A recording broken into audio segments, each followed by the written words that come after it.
Well, hello everyone and welcome. Welcome to another conversation between myself and Dr. Greg Sadler. This is a special one because it is in anticipation of a really exciting course that he is offering through the Sadler Academy. And the course is on friendship, and more specifically, ancient philosophers on friendship. The course is going to begin on January 16th, so that's next Thursday as we are recording this video, and it's going to go on for 12 weeks. And incidentally, you're offering another one-day seminar on Oh yeah, Hegel on the Saturday of next week, January 18th. So we can also discuss that later in the video, maybe towards the end. sure. But I'm going to leave links to both of those courses and your descriptions of them below. So let's maybe begin mainly first focusing on the friendship course, Ancient Philosophers on Friendship. And my understanding is that the course is going to be based on a curated collection of primary texts. So for each week, students have Yeah. the opportunity to read these texts, prepare for your lecture, they attend the lecture, and then after your lecture, there will be a time for Q&A discussion. So the Yeah, format although itself. I would say that the way I lecture is more interactive. So I take a lot of pauses for question and answer. And if somebody like raises their hand in the middle, I'm not going to say, "Oh, wait until the end," or something like that. Yeah, yeah. So It's the mark of a good teacher that you won't get interrupted, derailed by questions like, "Oh, where was I? Why did you do that to my flow of thought?" Actually, you can incorporate that into the flow of your lecture, as yeah, and opposed. I like when students bring up examples or questions or problems for a couple of reasons. One is that, and you and I have talked about this before, when you've been studying and teaching something for a long time, like you and I have in some cases for decades, you lose track of what it is a beginner or even an intermediate level student is going to find puzzling or tricky or confusing. And, I try to anticipate that stuff as much as possible, but I don't think it really is possible to put yourself right back in a beginner That's right. place. So when they ask questions, it's great because then you can say, "Oh yeah, we do need to talk about this." Yeah, yeah. It's kind of a perception of what's going on or what is the audience is going through, or what where they are at. That's right. Yeah. I Uh, mean, another thing, and this is a total what do you call digression. It's also kind of cool, and I'd be interested to see what you have to say about this. So, as somebody who has been studying teaching for quite a while, sometimes it's not as if you don't find the material exciting, but you don't find it exciting in the way that somebody coming to it for the very first time or maybe the second or third time does. And that's kind of fun to see as well, right? I mean, mm, like when you haven't been teaching for a little while, but when you were teaching, that, what would you call it, communication of excitement? mhm. Or the way the material resonates with the student's everyday experience, maybe a little bit more Yeah. immediately, more readily than a person I who is mean, disciplined or you must disciplinary. get some of that with the reading groups that you're doing as well, right? Yeah, some of it. Yeah. Just the fact of, regardless of the experience with text, the fact that people come from different places and different contexts, and they have different readings of the text, and then they can put together those interpretations is makes it Yeah. more lively. Um, yeah, in general. So the thinkers, very interesting. I'm going to read the the set of thinkers that you are going to discuss in this course. Plato and Aristotle, Epicurus, Lucretius, Cicero, Seneca, Plutarch, Dio Chrysostom, Epictetus, Lucian of Samosata, who is a satirist, I believe. So any He is. other Yeah, he's person not a who philosopher as such, but yeah. Anybody else who is not primarily a philosopher on this list? Maybe a playwright? I don't think so. No, I mean it's tempting when you're dealing with a topic like this to, as we say, throw in everything in the kitchen sink. Mhm. And if I did that, I mean, it would turn into like a year-long course, sort of like what with the understanding anger, where I have been looking at, Homeric poetry and the Yeah. tragedians and religious writers. I mean, that may go on for years and years, but that meets only monthly. But yeah, you gotta draw the line somewhere, otherwise it becomes too Hmm. unmanageable. And it's interesting, when you look at the breakdown of the course by weeks, about one third of it is Stoic thinkers. And of Mm. those Stoic thinkers, there's two, Epictetus and Seneca. Epictetus gets 1 week, Seneca gets 3 weeks. And that's because Seneca wrote this big book called On Benefits, which isn't just about friendship, but it's about reciprocal relationships, where I do something for you, you do something for me, we help each other out, all of those sorts of things. So it's got a lot of implications for friendship. And Hmm. I kind of expect the well, there's probably two thinkers that most people aren't that familiar with. One is Lucian, who you mentioned, who is a satirist, but somebody who had a lot of training in rhetoric and philosophy. And so he plays around with philosophy in a way that's philosophically interesting. And I just think he's really funny. One of the texts is on the parasite, arguing that being a parasite or a hanger on, somebody who takes advantage of people, is actually like a art form, and it's a high art. You should actually learn it. Now, does he really mean that? Probably not, but it does point to some things that come up in friendship. And then this Dio Chrysostom guy, and if you want, you can call him Golden Mouth, because that's all Chrysostom actually means. Mm. Sort of like Goldfinger and the James Bond things, Okay. you know. And there's other Chrysostom's in ancient and early medieval thought, because I guess it was like an epithet. If you're really, really good at talking, they'd call you Chrysostom Mm. in the Greek speaking world.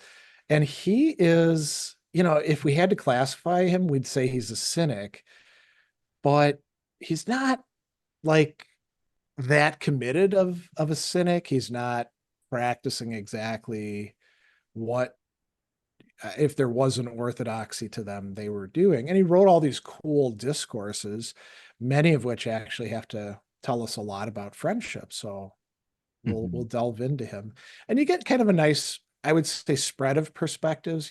Plato, Aristotle, they each founded their own schools. Cicero, okay, officially he's an academic skeptic, but he's also pretty eclectic. He draws on Aristotle and the Stoics.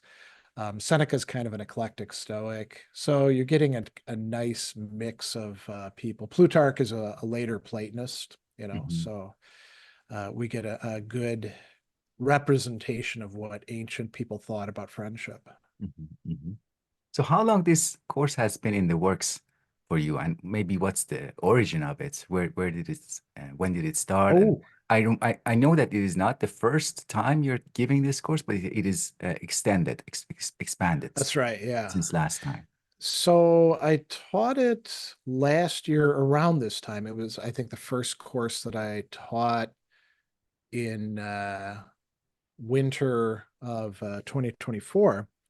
And I've been reading and thinking about ancient philosophers on friendship and relationships more broadly for quite a while. And usually the stuff that people are familiar with is like Aristotle's three kinds of friendship. You can, do a lecture on that, and people will show up to that because they've heard of it.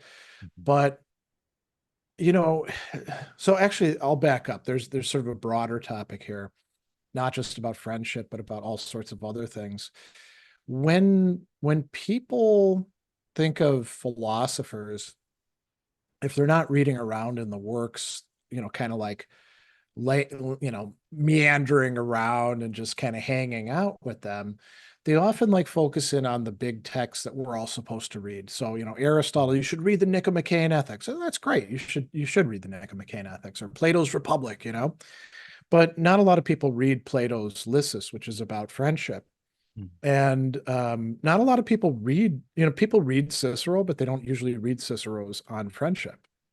or if they're reading Seneca's letters, they're not reading them specifically for the stuff that's on friendship, any more than they are necessarily on other interesting topics. And so when we linger with these philosophers, we find out that, wow, they had a lot of really interesting things to say. And it's not just ancient philosophers. You can like look at Immanuel Kant, and if you get away from like the critique of pure reason and practical reason and the groundwork and stuff like that, and you start reading some of the other things that he has, you find some really wild stuff where you're like, holy crap, he was interested in this. And the answer is yeah, he is interested in that because he's a philosopher. He's interested in all sorts of things. So coming back to your question, yeah, so I taught this class last year, and we only did a week on Seneca. Mhm. And I thought, you know, it would be good to talk about on benefits. We're looking at all these letters and one other text on shortness of life, where he suggests that we can be friends with philosophers who are dead, and we can like bring them into our souls and have a conversation with them and get guidance from them. And I think that's a great idea. Mhm. But he's got this whole giant text. It's really the longest single text that he wrote on benefits. And I thought, yeah, we probably should do that. So then there's a trade-off. If you make it longer, maybe less people will sign up for it, because it's a bigger commitment. But I also thought, well, if I want to do justice to the topic, I shouldn't pass over this book. Mm. Interesting. Interesting. So it has been so to reiterate one of the things you said in your response, it became a way to organize a set of texts by these thinkers who are well known, but the texts themselves are not as well known or as not Right. as Yeah. well attended. But And, you know, maybe they were in earlier times. okay. Mhm. Um, like say the 17th century, right? Like Descartes and Princess Elizabeth, for example, they have this great correspondence, and everybody reads it because, Elizabeth gives him a hard time about the body mind connection. But one of the really cool things about it is that they together are reading Seneca's On the Happy Life. And she's like, okay, what do you think this means here in this part? And he's like, well, I think it means this. So I think that maybe in earlier times people were spending more time with these parts of the philosopher's work, and part of it might just be a function of having more time. Mhm. We live in a very fast-paced society, and when people aren't busy with work or other stuff like that, they're on their phones, or you know reading some recently published blog piece that they saw on Facebook or Twitter or something like that. So Yeah, yeah. Okay, there's a lot to dive into in that just that one topic that we've opened up. But let's I want to ask you before I forget, what makes an approach to the topic of friendship philosophical? Is there something that oh, a way in which philosophers engage with this topic? And if so, that's how is that different from a non-philosophical treatment? yeah, I don't know that we can draw a neat dividing line. And if we try to, we generate a really interesting problem. And it's one that goes all the way back to Plato's Protagoras, Mhm. where, there's this idea that you've got philosophers, but a lot of other people, what they're doing kind of qualifies as philosophy. So let's take playwrights, for example, right? So somebody like Aeschylus or Sophocles is they're arguably pretty philosophical, but they're not doing philosophy. They have arguments made by characters, right? So does Shakespeare, right? A lot of his characters are arguing with each other, but they're not doing it in the way that we're accustomed to thinking about philosophers. And there's a lot of they're more like maxims than anything else. They'll throw out an idea and say, here, you should look at this way. Now let's unpack it. And you could say, well, is that philosophical?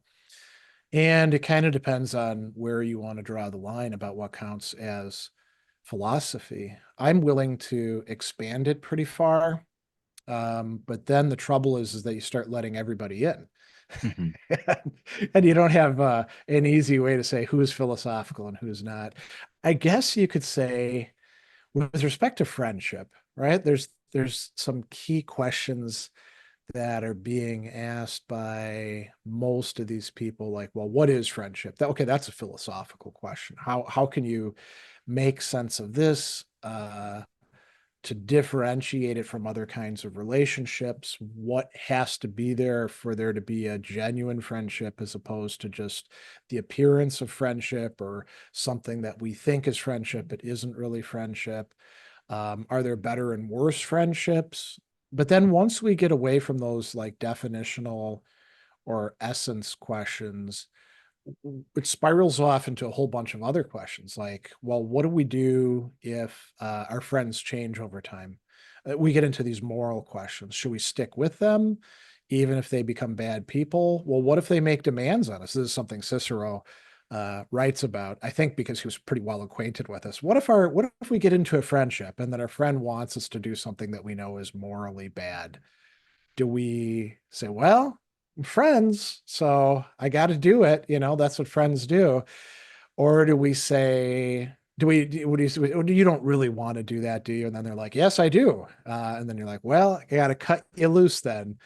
Do we have a good justification for doing that? Do we have a moral duty to cut loose friendships that are going to destroy us as human beings or harm others or things like that? Mhm. Um, Plutarch actually has, well, Plutarch has two really interesting texts that we're going to look at. One is dealing with a question that Aristotle had raised and Cicero played around with and some others as well. And it's can you have a lot of friends? And Plutarch's answer is no, not if you mean real friends. You can only have a small number because you actually have to like test their character, and the more time you're spending with one person, the less time you have for others. So that's a really interesting question. Is Are there limits on how many friends we can have? And obviously they weren't in the age of the internet, but we can ask, well, wait a second, what if I can actually at any given point in time text my friends and stay in touch with them? Maybe I don't have to be over at their house all the time. Maybe it's possible to widen our circle. And then he's got another really interesting text called How to Tell a Friend from a Flatterer. Mhm. And a flatterer is, somebody who kisses your rear end and tells you the Mhm. things that you want to hear, but they're not really your friend. And how can you distinguish them? Are there marks for this sort of thing? And this is a really, really practical question that we run into in our everyday life. And is that philosophical? I mean, it's a philosopher talking about it, but does that make it philosophical? I mean, Mhm. that's interestingly a metaphysical philosophical question, right? Yeah, yeah. Trying to define the nature of philosophy. So I mean, if I was really put on the spot, I'd say, well, thinking deeply about these sorts of issues, identifying key distinctions or essences of things or, you know, And yeah, justifications like that. and it's very different when we listen to a philosopher talking about friendship. Um, it's very different compared to, say, a sociologist talking about friendship, giving some statistical data about the prevalence of certain things in friendships, or a Yeah. neuroscience talking about brain regions that are active. With philosophy, there's a feeling of I'm listening to something that I tacitly grasp at some level. Maybe I'm Okay. not Yeah. fully aware of it, Yeah. but I'm becoming more aware as I'm listening to. For example, one of your lectures, I think it was on Plutarch, where he refers to friendship as a place of safety, but it has to be tested for that feeling of safety to be generated. Uh, I Yeah. I reflected on that, and it was like, yeah, I recognize its truth, but only after I hear it. I Maybe, like yeah. that formulation, recognizing it. We find it another R word, relatable. We say, oh yeah, I get what they're talking about there. But there's kind of a surplus when we read a philosopher talking about it. And it's interesting too, because some people will read philosophers and they're like, "Ooh, I'm a Stoic because I read Epictetus and he sounds just like me." And odds are he doesn't. You probably misread him, but you don't want somebody who you agree with just because you want to be flattered or something like Mhm. that, right? Or stroke your ego, as we say. You want to be challenged. You want them to bring something else to the table where you're like, oh man, I didn't think of that. Mhm. Maybe even convicted, where you're like, oh, I got a problem. Mhm. They put their finger on it. Yeah, um, yeah. but you're right, it does rely upon that sort of, what would you call it? It's not just a moment of recognition. It's like hearing somebody talk about something and you know vaguely what they're talking about. And after they've talked about it a bit, you understand it better Mhm. than you did before. Mhm. And there's a back and forth between the material of my life and what I'm hearing or Yeah, what I'm yeah, reading in the yeah, text. I can yeah. have a dialogue between those two. So we covered the one of the dimensions of your course, philosophers on friendship. Now, the other dimension, ancient. Uh, Mm. what is what is distinct about ancient thinkers and their approach to friend? Are there things that we are neglecting because of our time, because we are confined to this time in history, ways of thinking about friendship that are more accessible to them? I think that's right. We could look at them as they're not totally alien to us, right? When we read these texts, we see that a lot of the same problems and challenges and opportunities come up, but it's in a very different culture. Technologically, they're quite different from us. There's important sociological changes. They live in a slave holding society where you might still be friends with your slaves, though, like Seneca advises. Mm, um, but this stuff still remains relatable. We may not have the power relation of slavery except in illegal ways, but we certainly do have differentials where one person has the control and the other person doesn't, mm. in the workplace or um, I have a suspicion. One of my suspicions is that in our time we are less inclined to see how our friendships unfold in time. Whereas maybe yeah, for yeah. ancient thinkers, they have a more narrative view of friendship, have a more better appreciation of how friendship is something that takes place over time I and has a think that's beginning. in part because their societies were on the whole more stable than ours. We move around a lot, right? Yeah, yeah. Even with our families, our families can be spread all over the place. I mean, I and my sister are the only members of my large Lemrees family that live here. Oh, actually, I take that back. I have a cousin who also Oh, lives here in okay. Wisconsin, who I haven't seen for several years Mhm, because she lives over in near Madison. And so, we're kind of spread out. People move around a lot, and I think you're right. They had the opportunity to develop things over time. Now, of course, they had to go on military campaigns, or they might travel for one thing or another, but it was less common. Yeah, I think that sometimes it's helpful to have this historical distance rather than reading, you know, 10, 20th century authors on friendship. Not that that would be a bad thing to do. I mean, they might have some really interesting things to contribute. Um, I mhm, mean, I suppose part of it is also the fact that just as a, quirk, I happen to spend a lot of time reading ancient thinkers. mhm. And so I'm probably better equipped to talk about them than say medieval thinkers on friendship, or with a few exceptions like Anselm. or early modern thinkers or late modern thinkers.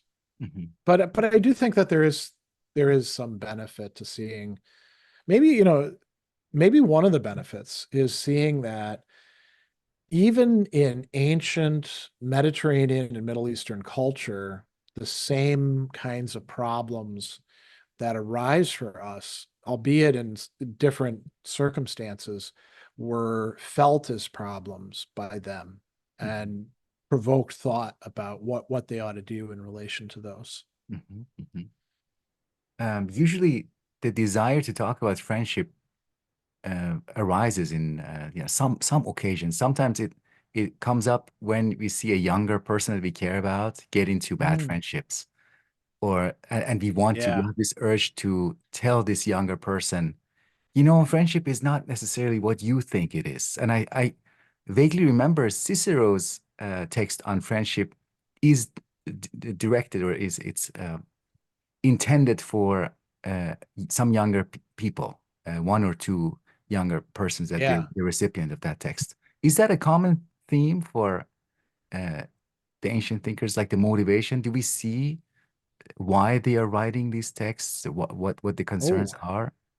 well, I mean, some of the texts are not necessarily directly about friendship, Oh, right? So I some see. of I see.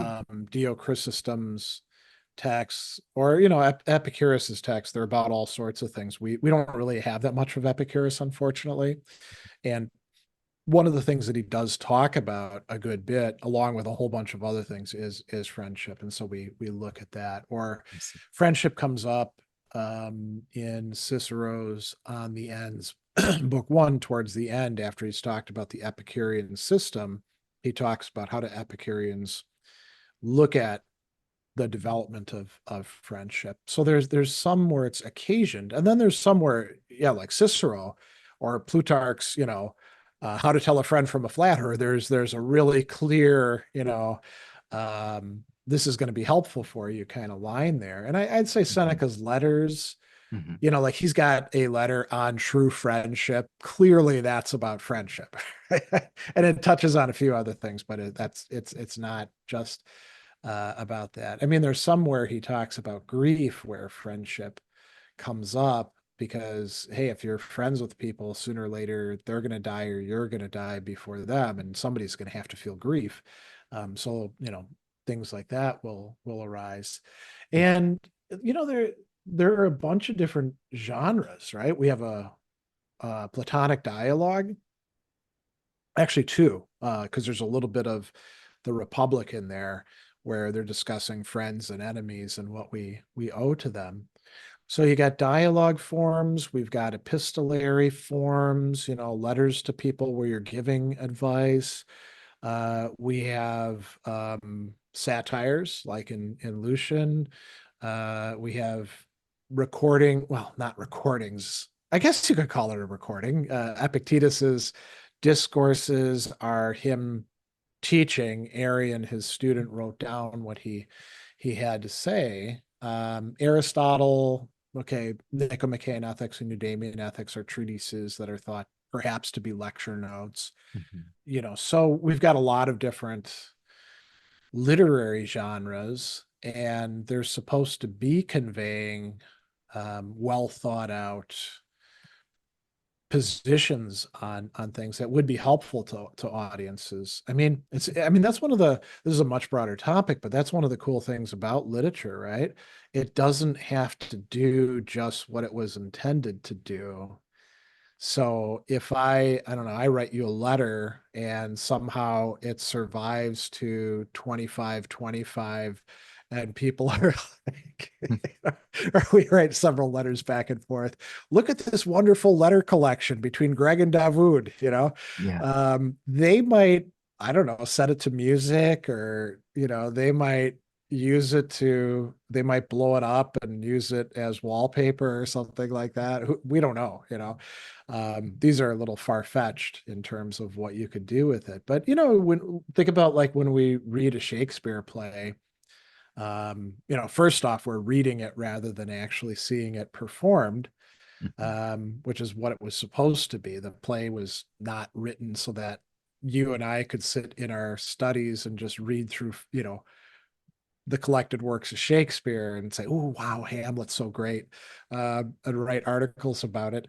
But you still can do that. There's Yeah. all sorts of things you can do with these genres. Hmm. Hmm. So, You talked about the different genres and forms, and the difference in the thinkers themselves. What is the impact of this diversity of collection? What is the oh, outcome uh, of the diversity in the course?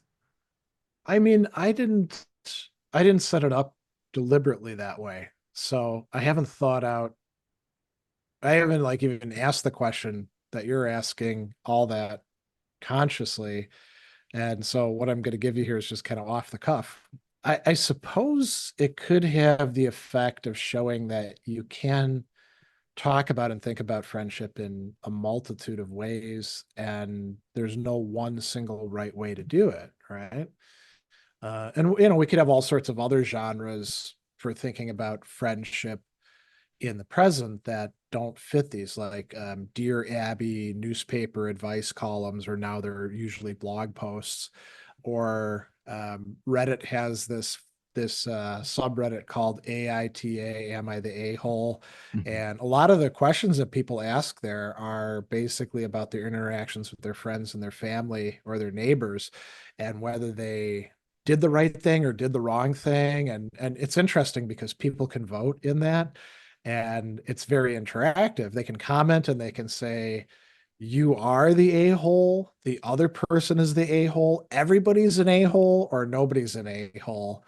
But it's a messed up situation, and that's a different kind of genre, right? And so I suppose by reading dialogues, and not really dialogues but presented as such, the way that Shakespeare, not Shakespeare, but Cicero does things, and lecture notes, and like thinking about, you can read Aristotle and read it like it's a philosophical treatise, but you could also read it and think about, this guy is lecturing, and what would I have to say to him, and placing yourself in conversation with the authors, which I think is part of what we do in our class.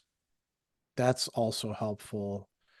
Cicero says this, but he doesn't talk about this. What would he have to say about this situation? And we say, well, he says this, and that's helpful over here for thinking about what he might make of my pain in the ass neighbor who I'd like to be friends with, but doesn't want to be friends with me. Mhm. Mhm. Or I mean, even questions that don't come up in these things.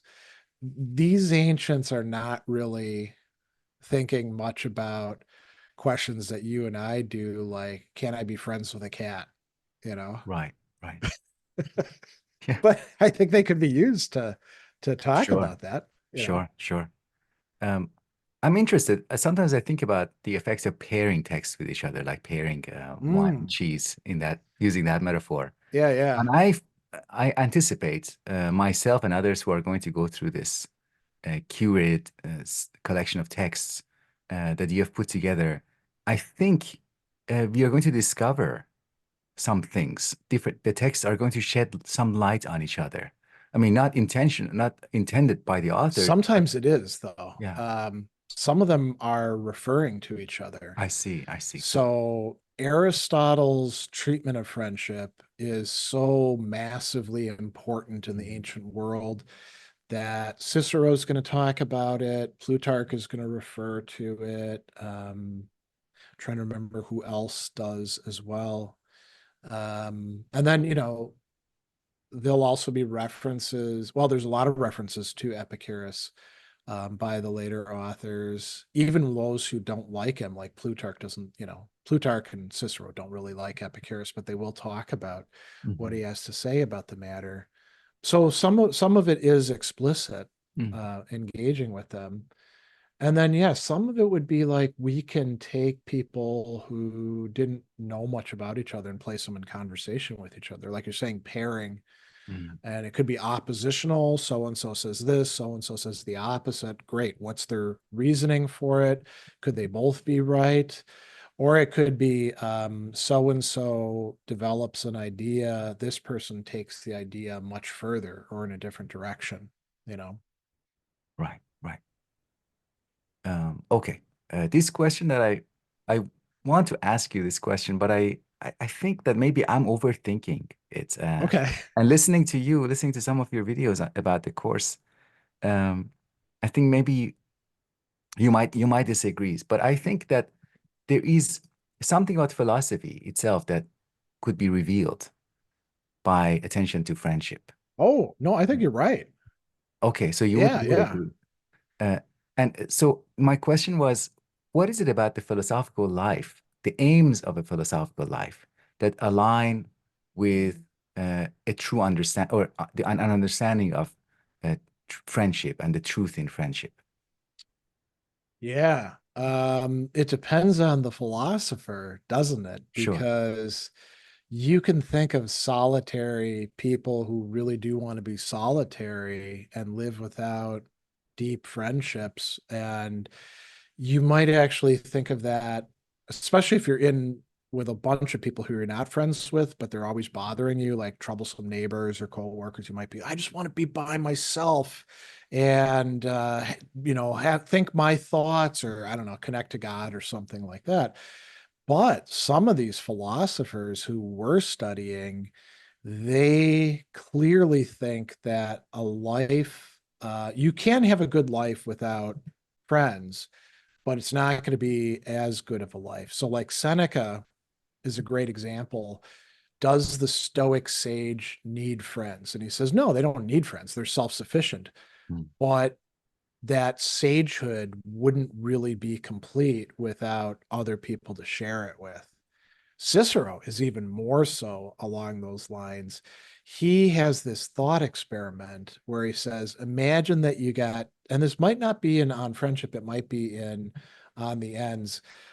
You imagine that you're taken up to the highest heavens, and which for the ancients, that's really good. You know, you get to see like the whole working of the universe. And he's like, well, that wouldn't be worth much if you didn't have somebody else to share it with, somebody who else who appreciated what you're experiencing. So for Cicero, life lacking friendship really is deficient. And Aristotle's got his famous definition of happiness: virtuous activity with sufficient wealth means, but also friendship.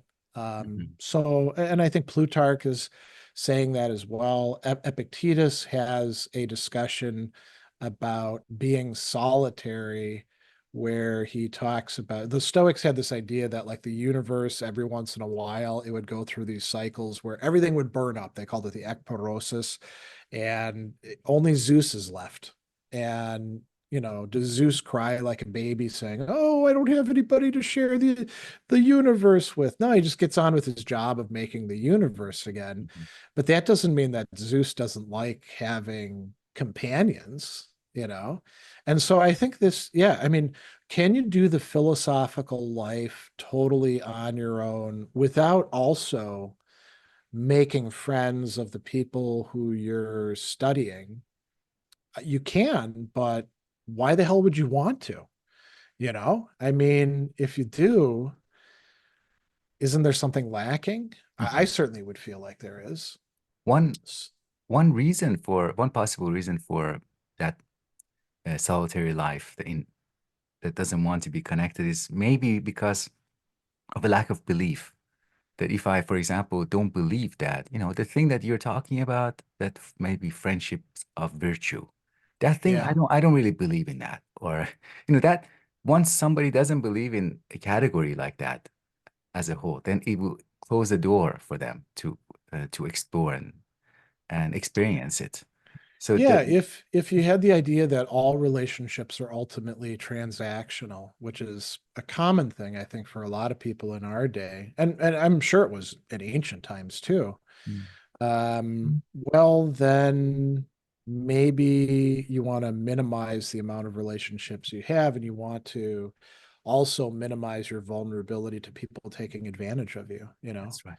That's right. Um, I mean, think about like the character of Scrooge in A Christmas Carol, the only person that he had that would be kind of like a friend was his partner who died, what, like 7, 8 years before the story takes place, Joseph Marley. And Marley does a good job, good thing. He actually comes back from the grave to warn Scrooge, hey, you're going to be visited by spirits. It's not too late for you. I've got all these chains that I made. I don't want that for you. And that's actually part of the way friendship is traditionally understood. I want what's good for you, and not because it's going to benefit me transactionally. For Marley, it's too late. He's in hell, you know. Mhm. He's Mhm. allowed out of hell just to see Scrooge. And Scrooge is this person who's totally he's in a massive metropolis, and he talks with people, but every person he talks to, he's like a jerk to them because he thinks they want to take advantage of him. You know, Cratchit is trying to push for more wages and another piece of coal in the fire. He's got that famous line where they're trying to hit him up for charity, and he's like, "Are there no houses? Are there no what's the other thing that he says? You know, there's no place to send these beggars." And then his heart melts, and he can actually have goodwill to people. Again, another component of friendship classically understood. And he wants to help Tiny Tim, and Tiny Tim lives, and he gets Cratch and a nice big goose for his family. All of that sort of stuff. Mhm. Mhm. Um, so I think we have a lot of examples of people who, however we articulate it, could be they don't believe in a friendship that is for its own sake, that is value, that where you value the other for their sake, Right. right? Mhm. And that can bleed over into other relationships. You think about like romantic relationships. What do you value your boyfriend, girlfriend, spouse for? Is it just because, it's fun to have sex with them, or they invite you to the best parties, or they've got, a lot of wealth or possible prospects for wealth? Well, I mean, if that's the case, you don't have a very good relationship. And when you hit hard times, it's Mhm. probably not going to last. Yeah, I'm reminded of this idea. I think it was written about. It was discussed by Merleau-Ponty in Phenomenology of Perception. There's a chapter there called "The Body as as a Sexed or Sexual Oh, Object," yeah. Yeah. and he says that sexuality is a dimension. Is always a dimension of human life, human body, and I think that's even truer about friendship because in my relationship with a romantic partner, my wife and I, sometimes the dimension of friendship in our relationship becomes very prominent and very visible, and sometimes it is less visible, but less emphasized. And like the example you mentioned, coming from Seneca or Cicero, the friendship with dead philosophers that we are reading from a Oh, distant, Seneca. Yeah. yeah, from a distant past. That's a kind of relationship that in that relationship with the text, suddenly you feel this friendliness towards the author who is not here. So that dimension of, you know, That's a really interesting one because in the present we have this term parasocial, right? And we use it about our non-relationship, but feigned relationship with celebrities. Mhm. So like musicians or athletes or actors or I don't know, political figures. We can be the, I actually I knew this girl back when I was in high school. I thought it was the weirdest thing. And I was in study hall one day, and she came in, and she'd been to a Ronald Reagan rally because that's who the president was. I guess he was in Waukesha at the time or something like that. And she was like going on and on about how sexy Ronald Reagan was, and she just wanted to jump his bones. And I was like, whoa, I mean, you understand that he's like a wrinkled old guy who, was an actor at one point, and he seems kind of gross. And she was just like going on and on about that. And I was like, how the hell does that happen? Well, it's a parasocial relationship of a very intense kind. Mhm. And okay, so when we're reading Seneca, for example, are we reading some sort of idealized person who are like, oh, so wise, has so much good life advice for us. Ooh, I feel warm and fuzzy towards him, even though he's long dead and it's just kind of a literary monument. Seneca seems to be suggesting that we can have a relationship with people who aren't present through these emotional, whatever we're going to call it, attachments, comportments. And in some cases, it could be fake, it could be parasocial, right? But in other cases, by our welcoming them into us, which, for a philosopher means you study their works and you think about what would they have to say about this. That's what allows you to have something that goes beyond a merely imagined relationship, to have something real. And it's interesting that you brought up Merleau-Ponty because I never published this, but years and years and years ago, I was really concerned with the question of, well, what is our relationship to authors? And I wrote a piece using Merleau-Ponty's phenomenology of perception to argue for something like what Seneca, who I hadn't read at the time, was arguing for, that we, in reading, say, Borges or I don't know, whoever else, we could have a relationship with them that's a real relationship. It's a virtual relationship as well, because obviously they're dead. Um, but There there's are two sides. something, yeah, there's something real to it. And I think Merleau-Ponty has room for that in his philosophy, unless I misread him. I think that's in the spirit of friendship. I think they understand that. They forgive that. So one thing that for me is really fascinating about the topic of friendship is, relatively speaking, I would say it's a quieter aspect of life compared to things like romantic life, which is heavily Yeah. discussed. There's actually a novelist who said because the novel is called something like the Gustav Sonata, which is, I think, at the center of the novel, there's a friendship. And Okay. the movie producers rejected that as a because he was like said they said this is just a friendship. It's not as interesting. It's not going to be as Yeah. engaging as a love story.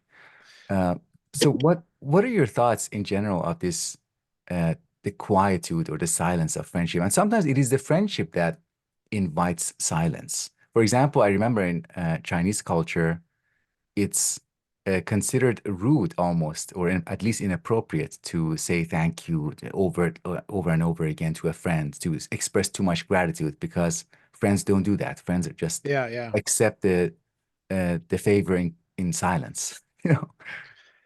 Jorge Luis Borges has a story, and I don't remember exactly which one it was, where he talks about his father having this typically English friendship with a guy where eventually they just sit next to each other each day and don't say a word to each other. you know? Yeah. And I think, yeah, there's probably something to that. Yeah, that intimacy, right? Why shouldn't you express effusive gratitude? Because that's what's for people who aren't quite as close to you. You don't have to say, "Oh, wow, it's exactly what I wanted," because they know. That's why they picked it out for you, Hmm. that gift, because they Hmm. actually know what it is that you want out of, you know, a situation or life or something Hmm. like that. And I think you're right too, that it's tougher to dramatize unless you're like placing friends in really critical situations, like, does a friend sacrifice themselves when the bear attacks for their friend? Right. But Sure. most of the time friendship, thank God, isn't like that. Hmm. I don't have to like stop the train to save your life, push you out of the way and get hit by the car, stuff like that, Sure. right? Yeah. But yeah, and yeah, romantic stuff is sexy. It attracts us much more easily. Hmm. I mean, there's a lot of things that this is a whole other topic. There's a lot of things that are very difficult to adequately depict in film or TV, which you can in books. you know, Right, right. or short stories. Yeah. Um, I've never seen a good representation of a philosopher as a philosopher in any TV show ever, you Mhm. know, that I can think of. I mean, even things like The Good Place kind of buff it, I think. Um, There is an exaggerated version of this in popular culture. I feel, of especially friendship, you mean? in male friendship, they say, "Oh, you just need to watch a game together and drink beer," and like like for guys, that's what friendship is, which is I think that takes it a little bit too far. It does point to something real, but I think if it is just that, because the silence we are talking about now, it's a silence that comes with an understanding. Maybe some things were said Yeah. before in the past. There's a history there, and that history is shared, and people understand that it is shared. You know, Um, I think something that is a feature of friendship, classically understood, the highest form of friendship that makes sense of this is irreplaceability. mhm, So if sitting around watching the game, drinking beers is what, or playing Xbox or something like that is what counts as friendship for you, you could say, well, could you take this guy who you've known for 6 years and I don't know, went to school with, could you take him out of the picture and sub somebody else in it? Would it be just as good after, I don't know, a week or so? If that's the case, then you don't really have a full friendship, yeah, right? yeah. And if you could, I mean, the silence that you could have. So, here's an activity that's typically pretty silent. Getting on a boat in the early morning and going out with your fishing gear to a spot where you're going to fish together, um, until around noon, and then you're going to pack it up and go home. Now, when I was a kid, my dad would, I think he liked quiet, and he'd say like, "Oh, don't say anything because the fish will hear you, and then you're going to scare the fish away." But I think that in a lot of cases, that's something that people do together, and it doesn't just have to be guys. Women can do that, I think, just as well. Um, so the what would we call it? Phenomenologically, the tenor of the silence, the character of the silence, Mhm, it's mhm. different with a person who you're friends with, where you have an intimacy, than it is with a stranger who you just happen to have booked a seat on the boat next to, right? It feels different in ways that are hard to articulate. And even with the same person, if your friend is ticked off at you because you were a jerk last night, Mhm. sitting on that boat in silence doesn't feel the same the next morning than when your friend is happy to be there with you. Right. Right. So Yeah. yeah, I think that's an important part of it. Mhm, I think there's one other aspect of the silence thing too that's kind of fruitful to think about, and I don't want to get like, too Heideggerian with this, but so one thing I do like about Heidegger is that within his work, it's thematized that whatever we're paying attention to, there's always got to be like a penumbra of other things that allow it to stand out. And along with revealing goes concealment, right? And silence can play a role like that. Like if I'm not talking at you constantly, chattering, jabbering, then you can actually pay attention to when I say, "Hey, the fish are biting," and it can have more meaning to it than if I talk at 5 minutes length about all the different kinds of fish in this lake. mhm. Yeah, that goes back to what you said about time in the times of ancient philosophers, their lives, because it was not as eventful, as fast changing as ours. There was that background of a quieter form of life that allowed them to notice more things. Yeah, I think about, I mean, this goes all the way up to, I don't know what, the late 19th century. Think about music, right? Mhm, If you want to listen to some music, so I've got, my phone and my earbuds here, mhm, and on my phone, I've probably got downloaded hundreds and hundreds of albums and access to so many more. If it's not on my phone, I can, I'm connected to the internet, so I can listen to whatever it is that I want streaming. In the old days, if you wanted to hear music, hey, you had to either make it yourself or you needed to have some musicians there to like play or sing or something like that. And once the song was over, you didn't get to play it again. You Hmm. know? If you went to an opera and you sat through, I don't know, the 3 hours, by the time that the performance is done, they don't want to do another thing for you. Sure. Yeah. They want to get home and eat. Yeah. So Yeah. Yeah. So it's more special, more irreplaceable, or irreversible. yeah, Are we still good with time? I know it's, yeah, yeah, I have a couple more questions. I know sure. this might be just a coincidence, but it may not be a coincidence. It may be something that because it's been on your mind. But I can't help but think that this Hegel seminar, the 1 day seminar that you're Oh, holding, it's kind of like the antithesis of yeah. friendship, not or like the master servant dialectic. That's something that one thing at least we can imagine as the opposite of the more symmetrical the mutuality of friendship. So is there like are they thematically related to each other? They are opposite to each other, I would say. I mean, it's possible to be friends with people who you're in uneven power dynamics with, but that definitely is not the case for the master-slave dialectic, right? Because the master is essentially using the slave to derive satisfaction for themselves, and they don't treat the slave as a human being. They treat him Hmm. as, to use Aristotle's formulation, an ensouled tool, you Hmm. know, who then, there's other parts to it they develop, and, the master gets left behind, and all of that. And it's interesting too, because a lot of people, the master slave dialectic is basically the only bit of Hegel that they know, other than the BS synthesis, antithesis, thesis, antithesis, synthesis, which isn't in Hegel. That's actually Fichte or Marx or somebody else. Um, and, it's sort of like Freud's Oedipus complex, right?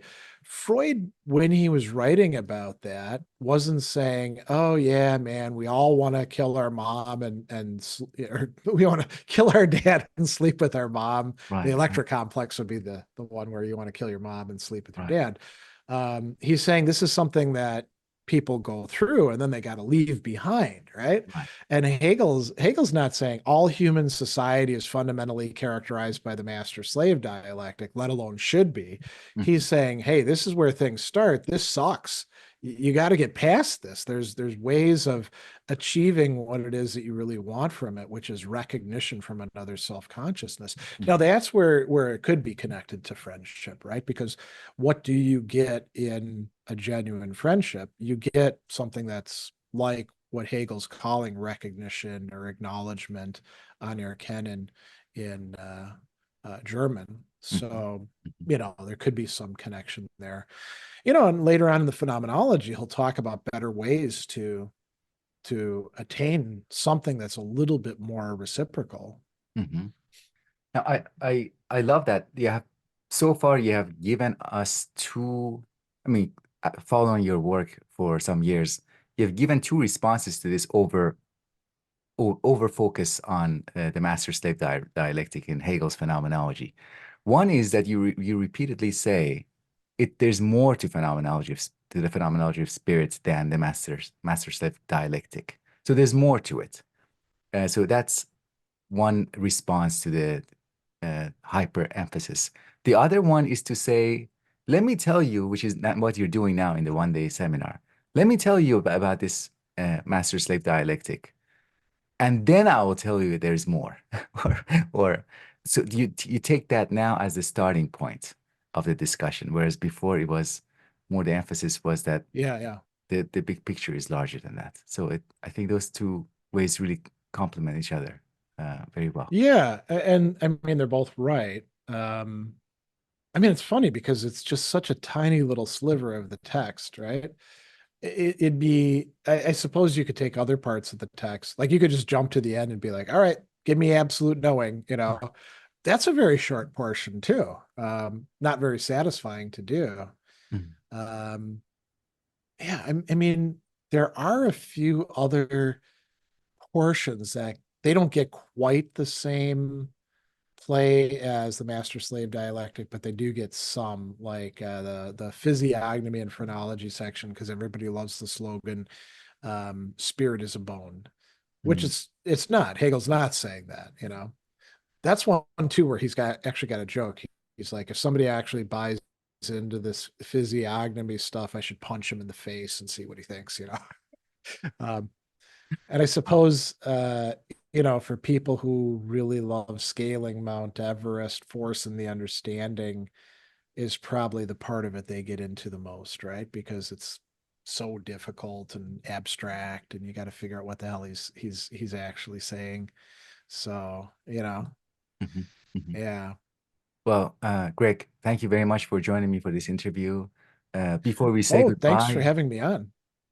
thank you. Is there anything you'd like to touch on or mention before we say goodbye that I didn't ask? Uh, Oh, no, I think actually this is probably one of the best interviews I've had. The questions are all like super on point, and I actually, when you have to like describe your class, it's difficult. At least I find there's probably some people who are very good at it to figure out what you want to say, and I probably had I had this conversation with you a couple weeks ago, would have come up with a better description of the hmm. class.